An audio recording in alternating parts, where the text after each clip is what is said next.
Viva Voz, com Vera Magalhães.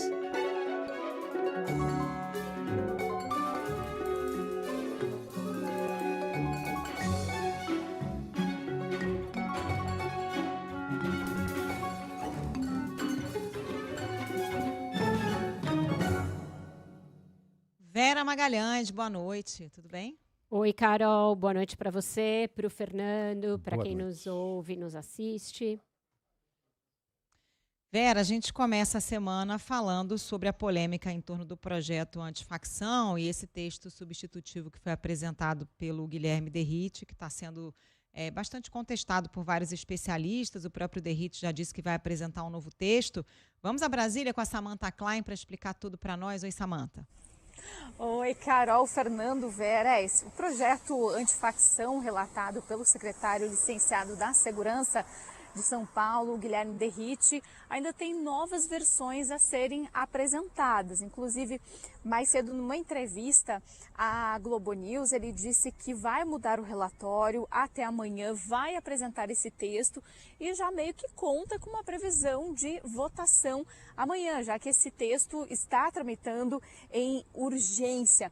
Ele decidiu não equiparar as facções criminosas a terroristas, mas mesmo assim propõe mudar trechos da lei antiterrorismo para aumentar as penas e tipificar os crimes como se fossem atos terroristas. O que o deputado disse? Que só assim integrantes de facções seriam punidos de forma proporcional. O que hoje diz? A punição varia de 12 a 30 anos de prisão e a proposta dele é levar para 20 a 40 anos, de 20 a 40 anos.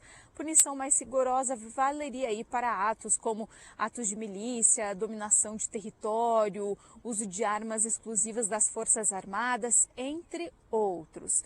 Por outro lado, tem um ponto aqui que governistas estão denunciando como uma afronta à Polícia Federal e à atuação do governo federal nas investigações. No caso, a gente não pode dizer governo federal, mas a Polícia Federal nas investigações. Isso porque o texto prevê ali, pelo menos até o momento, que cabe às polícias civis a competência para o processamento e julgamento aí será da Justiça estadual. Com isso, o que se diz? Que a ação de investigação da Polícia Federal será bastante cerceada. Inclusive, esse foi o termo que a ministra Gleisi Hoffmann das Relações Institucionais utilizou numa entrevista mais cedo também à Globo News. Ela disse que é um ponto bastante preocupante de acabar, então, com a investigação tomada ali pela Polícia Federal, usando, por exemplo, a carbono oculto, que desvendou aí todo um esquema de lavagem de dinheiro feito pelo PCC recentemente. E apesar das resistências, a tendência é pela aprovação desse projeto. Eu conversei com alguns líderes próximos ao governo, esses não querem falar no ON, mas o que eles dizem?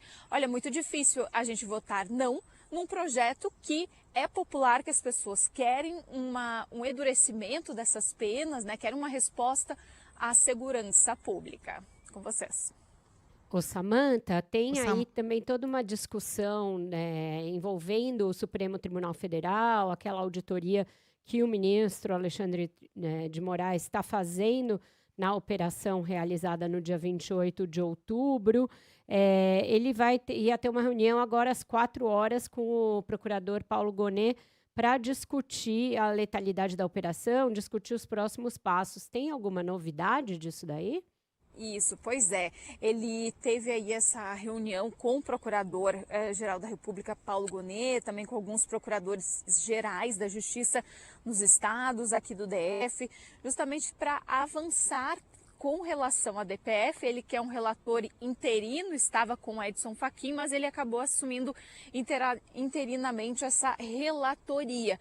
Quem também chegou por aqui e está numa reunião fechada, isso já faz mais de uma hora, é o presidente da Câmara, Hugo Motta. O que Alexandre de Moraes, ministro do STF, está pedindo aqui e fez essa convocação de Hugo Motta? É justamente entender quais são os princípios do marco do crime organizado, que foi assim que ficou denominado o texto que veio do governo federal, né, do Palácio do Planalto, com o PL antifacção, mas acabou ganhando esses contornos aí que o próprio Hugo Motta denominou ali quando fez a manifestação de Guilherme Derrite, secretário interino, exonerado, né, literalmente exonerado por tempo limitado, digamos assim, porque ele deve voltar depois que terminar essa relatoria e a votação do projeto.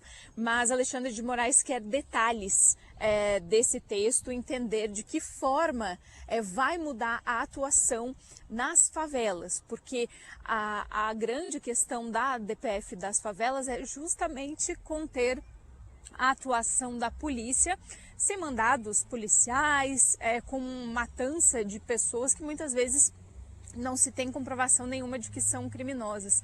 E o ministro Alexandre de Moraes mergulhou de cabeça aí nessa ADPF, inclusive solicitando aí ao governador do Rio de Janeiro, Cláudio Castro, a preservação das provas e das perícias técnicas dos corpos dos 121 das 121 pessoas que acabaram morrendo durante aquela operação.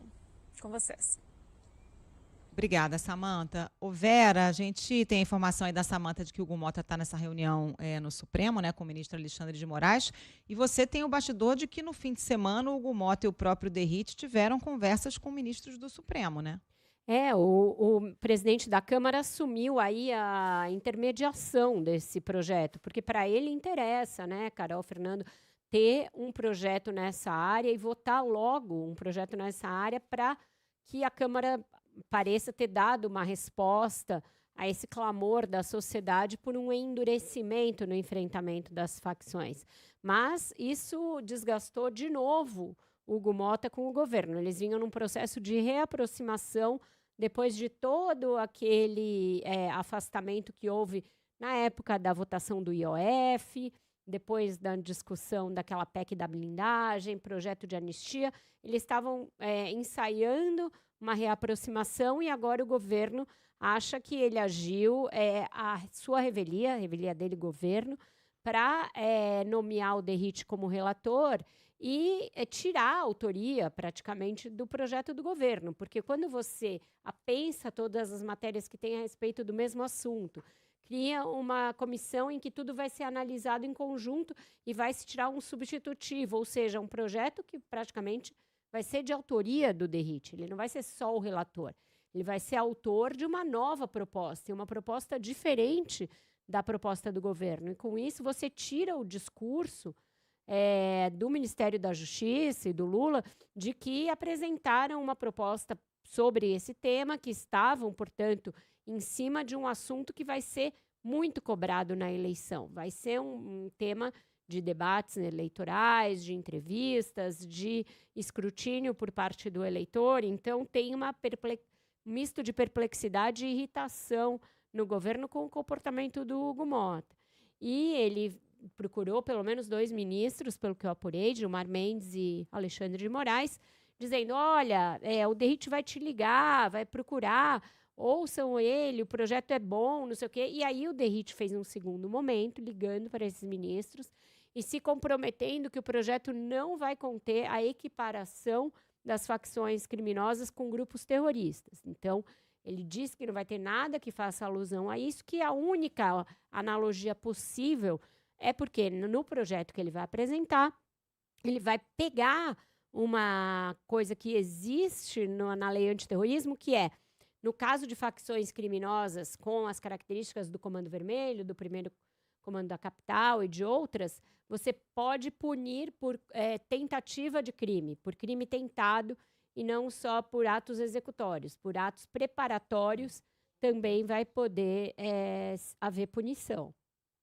Agora, Vera, sobre Hugo Motta falar, quero votar logo. Não está tendo muito bate-cabeça sobre esse assunto? Para que correr com um assunto tão importante, não? Me parece também, Fernando, eu concordo com você.